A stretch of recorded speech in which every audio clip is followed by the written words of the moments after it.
Hola YouTube, ¿cómo están? Espero que bien. Aquí les voy a mostrar la historia de Gara, pero sin mi voz. Está en códice. ¿En el códice? Pues salió. Nada. Fragmentos fragmentos.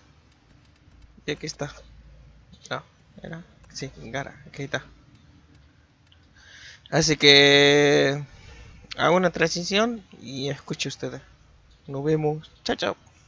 Days of the Orichin, with forums and promenades still blood-wet from Tenno betrayal, a colossal sentient descended upon ancient Ur, falling from distant stars to deliver upon Orichin a terrible and final ruin. Tower upon tower fell to its weapons, but one withstood, the Tower of the Unum. The Tenno scattered, but one remained, Gara. She and the Unum, inseparable. The Unum, lodestone of our people, and subject of 100 stories herself. The sentient was a deformed creature, twisted and massive, sent from some dark fold of distant space. A warped thing wounded by daylight.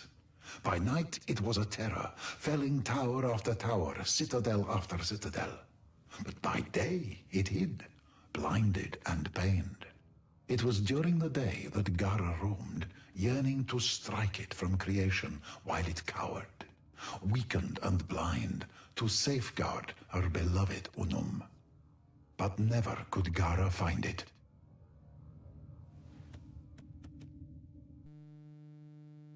By night the sentient was abroad, its titanic mass casting a terrible shadow across the land, the mass of it railing against the walls of the tower, yet kept at bay by the exertion of the Unum's colossal will and the sacrifice of her faithful. But such exertions could not be maintained forever.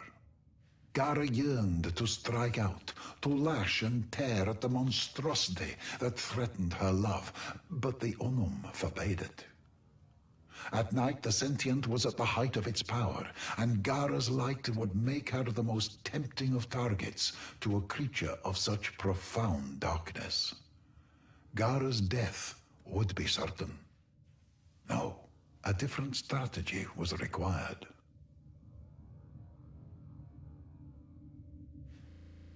The sentient prowled and pressed and failed, never risking too much, for the sentient could not reproduce. What it lost forever. It had killed many cities before, felled many towers, but this little one prevailed. Why, it pondered in many voices, was that? The Unum knew she could not defend forever, nor could her faithful throw their bodies against the sentient in perpetuity. So she gave her followers some of her blood, her refined temple kuva, and they in turn gave it to the animals of the land. And the animals became an extension of her, and she became an extension of them. And the animals roamed and searched, and they found where the sentient chose to hide itself.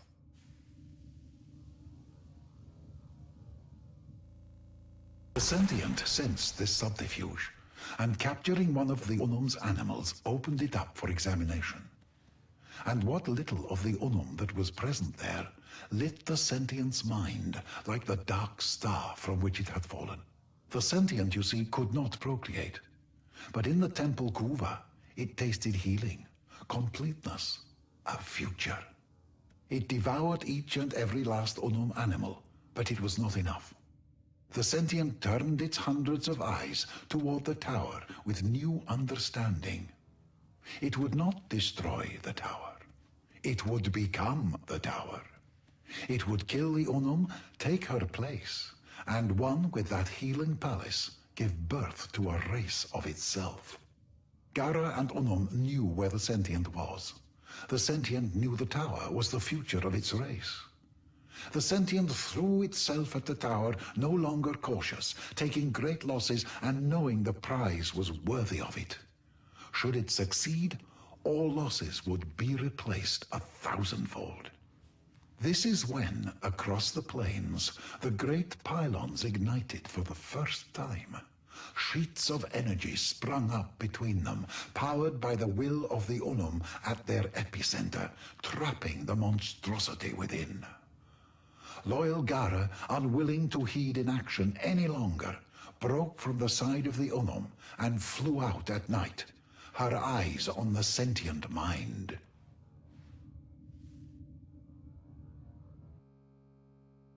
Sentient, torn between its most coveted prize and the mortal threat, broke from the tower and turned back on itself to defend itself from noble Gara. But Gara's eyes were not for the sentient, but for the glittering man-sized device resting just beyond the gates. It had not been there before, but it was there now.